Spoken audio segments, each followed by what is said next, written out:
everyone. Welcome to Storytime with the Princess. Today we're going to be reading from Disney's Christmas Storybook, and we're going to be reading A Christmas to Remember. For many months, I lived quietly with the 7 dwarfs, sharing their cozy cottage in the woods. When the dwarfs found out I was a princess, fleeing from my stepmother, the queen had done everything that she could to find me. They did everything they could to keep me safe and happy. I loved the dwarfs: Doc, Grumpy, Happy, Sleepy, Sneezy, Bashful, and Dopey. I loved them as if they were my own family. I cleaned, washed, and ironed for them, and each evening when they came home from the mines, I had a hot meal waiting. One December morning, while I was out feeding the forest birds, Doc sat down with the other 6 dwarfs. "Christmas is coming," he said. "What say we give Snow White a nifty gift? We need to show our appreciation," said Happy, "for all she's done for us." "Oh, why not? She deserves something, I guess," said Grumpy. Sleepy said she could use a new quilt for her bed. "How about a lace handkerchief?" suggested Sneezy. "I have an idea," said Bashful, blushing. "Why not give her something from our minds? Something for her to remember us by." "Remember us? She's not going anywhere," said Grumpy. "Is she?" "Oh, let's hope not," yawned Sneezy. "If we work extra hard," said Doc, "we can find the perfect diamond. And we've already dug enough gold. We can make her a crown," said Happy. "A crown like a princess would wear." "Snow White is a princess," Bashful reminded them, "in every way." The next day the dwarfs busied themselves at the mine.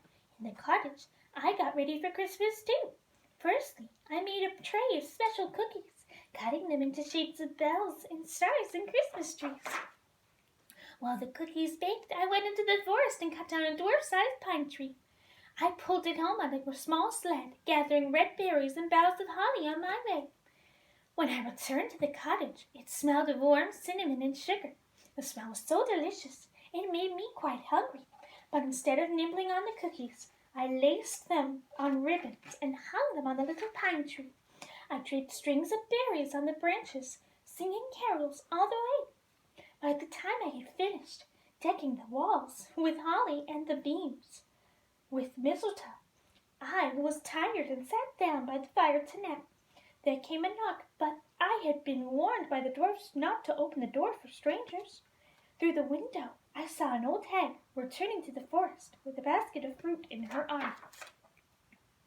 I should have welcomed the poor woman, I thought, but I had to keep my promise to the dwarfs.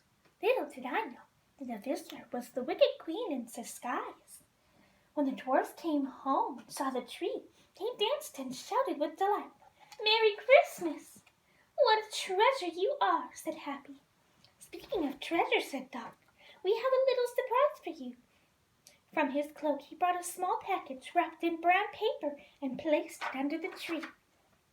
"No peeking," he said. "You must wait until Christmas Eve.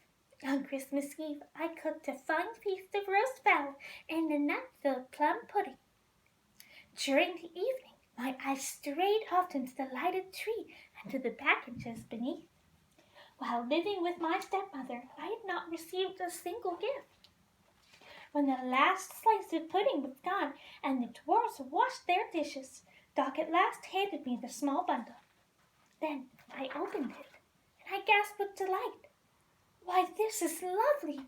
But how did you ever—" "We made it," said Happy. "You're crying," said Doc. "Didn't we do it right?" And then I went to the mirror and put on the crown. I felt like a princess once again. "Oh, thank you. This is wonderful, and it is even more precious because you put your hearts into it." "Shucks, it wasn't much," said Bashful, and I wore the crown all through Christmas. Then I wrapped it carefully and tucked it away in a drawer to save for the day when I might once again become a real princess.